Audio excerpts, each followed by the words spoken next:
కానీ స్త్రీని ఒక ఆటబొమ్మగా చేసి చూసేటటువంటి సంస్కృతి, స్త్రీని వాడుకొని కాల్చి పారేసేటటువంటి సంస్కృతి, 6 నెలల పాప, 7 నెలల పాప, 7 సంవత్సరాల పాప, 17 సంవత్సరాల పాపన, 70 సంవత్సరాల ముసలియ, తేడా లేకుండా చేస్తున్నటువంటి అత్యాచారం, ఆడవారి పట్ల జరుగుతున్నటువంటి అత్యాచారం.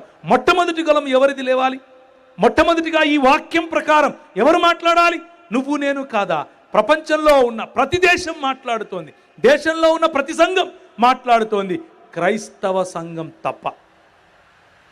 క్రైస్తవ సంఘానికి కనీసం ఒక స్పందన తెలియచేయాలి అన్న ఇంగితం కూడా లేకపోయింది.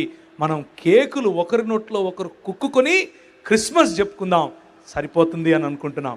ప్రియమైనటువంటి దేవుని సంఘమా, ఇది మన బాధ్యత, ఇది మన హక్కు అన్న విషయాన్ని జ్ఞాపకం చేసుకోండి.